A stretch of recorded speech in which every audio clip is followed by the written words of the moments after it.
જય જવાન જય કિસાન. તો આજે ઘણા દિવસો પછી આપણે એક વિડીયો બનાવવા બહાર આવ્યા છીએ. ટ્રેક્ટર ઘણા દિવસથી ઘરે પડ્યું હતું, તો આજે આપણે બહાર કાઢ્યું છે ને લઈને આવ્યા છે આપણે ગામના મેદાનમાં. તો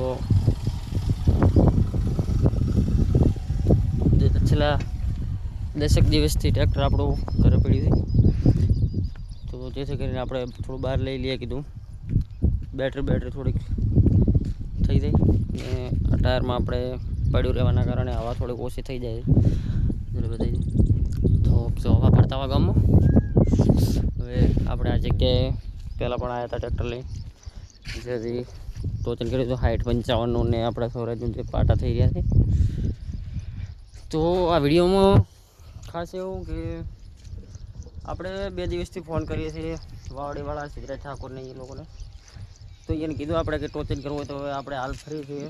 તો ટોચન કરવા માટે આપણે 2 દિવસથી લગાતાર ફોન જ કરેલા હતા કે ભાઈ આવી ગયો ટોચન કરવું હોય તો, પછી આપણા કંઈ ટાઈમ નથી. તો આજનો દિવસ ને કાલનો દિવસ 2 દિવસ ટાઈમ છે, તો 2 દિવસ વરસાદ ના આવે હવે તો આપણે ટ્રેક્ટર ચાલુ થઈ જાય છે આગળ તેતરવા. તો એને કીધું તો એ લોકોએ વાત હવે એવી રીતની કરી કે વિનોદ ઠાકોર કુવાળા આવે તો કે આપણે ટોચન કરાવે. વિનોદ ઠાકોર તેતરવા જે કુવાળા છે ચેડી 50-45, એને આગળના જે 4 વ્હીલના ટાયર છે એનું સીલ લીકેજ થઈ ગયું છે. ખબર નહીં એનું સીલ કઈ જગ્યાએ આવતું હોય છે, પણ એને કંઈક ઓઇલનો પ્રોબ્લેમ થાય છે, સીલમાંથી ઓઇલ નીકળી જાય છે. તો એ કે વિનોદ કે હું અહીંયા આવું ને ટોચનમાં કે ટ્રેક્ટર આગળથી ઊંચું થાય કે આના થાય ને ના કરે ભગવાનને એવું કંઈ થઈ જાય તો કે વસ્તીને એમ થાય કે ટોચન કરવા જતા ટ્રેક્ટરમાં નુકસાન આવી ગયું. તો વિનોદ ઠાકોરને શનિ રવિ નડી ગયો એટલે દિયોદર શોરૂમમાં મેળવાનું હતું રિપેરિંગમાં, જે સીલ નખાવાનું છે એમ.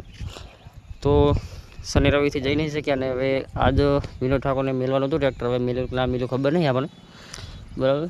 તો એ લોકોને મેં વાવડીવાળાને એવું કીધું, તો વિનોદ ઠાકોરને મારો ગોળી, વિનોદ ઠાકોરનું જે જેડી છે એનાથી આપણે પાછળથી તમારે ટોચન કરવું હોય તો વિનોદ ઠાકોર આવવાના જ છે, તો પાછળથી એનું ટોચન કરી લેજો. પહેલાં આપણે સૌરાજથી ટોચન તમે કરી લો. એ કે ના કે અમારે પહેલાં કે કોન્ટ્રોવર્સીમાં કે વિનોદ ઠાકોર ઉતર્યા હતા એટલે કે વિનોદ ઠાકોરથી કે અમારે જેડીથી કરવું છે ટોચન. અને સૌરાજની વાત તો એણે એવી કરી કે અમે પહેલાં ટોચન કરી લીધું છે કે આ 44 છે કે રોનીનું છે, એને કે અમે ખાંચી લીધું તો બરાબર કીધું, વાંધો નથી. પણ એ ટ્રેક્ટરમાં અને આ ટ્રેક્ટરમાં કંઈ લાંબો ફેર તો નથી હોતો, સેમ જ છે 744 સૌરાજને. તો છતાં આપણે જોઈએ છે કે એ પાવર કરે છે, તો આપણે 744 સૌરાજ એ પહેલાં ટોચન કર્યું હતું રોનીવાળો, એ જોયું હોય વિડીયોની અંદર કે પહેલો રાઉન્ડ સૌરાજ ખેંચી છે, પાછળના 2 રાઉન્ડ સોનાલિકાએ ખેંચ્યા છે. પણ એ બધું ડ્રાઈવર ઉપર જતું હોય, અલગ અલગ ડ્રાઈવરની સ્કિલ હોય. અને અહીંયાના પાટલી ઉપર ટોચન કર્યું હતું. આપણે તો પાટલી એક જ ટ્રેક્ટરમાં રાખવાની નથી, પાટલી ઉપર ટોચન થાય જ નહીં પહેલી વાત તો એ, બરાબર. અને એને ટોચન કર્યું એ તો જ્યારે મન ફાવે ત્યારે ટ્રેક્ટર ઊભા હોય ને બે જે પહેલી છોડ હતી ક્લચ છોડી નથી, ઉપડ્યા નથી, પણ એ રીતે ટોચન ના થાય.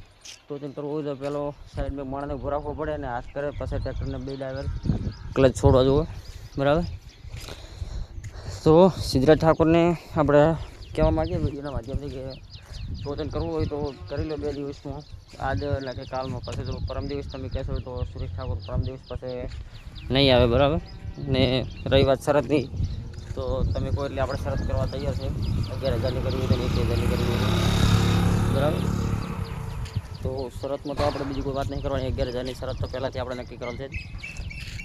તો આ રીતનું હોય બધું. અને તમે વિડીયો ક્યાંથી જોવો રહ્યા છો એ કોમેન્ટમાં જણાવો, જેથી ખબર પડે કે આપણા વિડીયો ક્યાં સુધી આવી રહ્યા છે અને આપણે કેટલો સપોર્ટ મળે રહ્યો છે. તો આપણે આગળ પણ આજે સોનાલિકા વગરનો કોઈ ટોચન કોન્ટ્રાવર્સીમાં ઉતરશે તો આપણે ટોચન કરી લઈશું, પણ જો ફેસબુકની અંદર સારો સપોર્ટ મળશે તો, બરાબર. બાકી આપણે સૌરાજની હાલ તો કોઈ મોડિફિકેશન કર્યું નથી, કંપની ફિટેડ છે, બરાબર.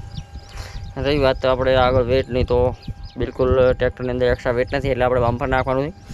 અને જો સેટિંગ થશે તો આપણે સાયલેન્સર પણ બદલાવાનું છે. બસ આ 2 મોડિફિકેશન હાલ કરવાના છે, બાકી તો કોઈ મોડિફિકેશન હાલ કરવાના થતા નથી ટ્રેક્ટરની અંદર. અને જો સારો સપોર્ટ મળશે તો આગળ જે પબ્લિકની ડિમાન્ડ આવશે એ રીતે આપણે મોડિફિકેશન કરવાનું થશે તો કરતા રહીશું, બરાબર. આપણે એવું નથી કહેતા કે ઝાટકે મોડિફિકેશન કરી દઈશું, પણ જેમ ચાલતું રહેશે એમ આપણે મોડિફિકેશન ટ્રેક્ટરની અંદર કરતા રહેશે થોડું, બરાબર. તો અહીંયા સુધી જો તમે વિડીયો જોયો હોય તો લાઈક અને કોમેન્ટ કરી દેજો, ખાસ કરીને કોમેન્ટ કરજો, કારણ કે ખબર પડે કે તમે ક્યાંથી વિડીયો જોવો છો. બરાબર, બાકી તો જય જવાન જય કિસાન.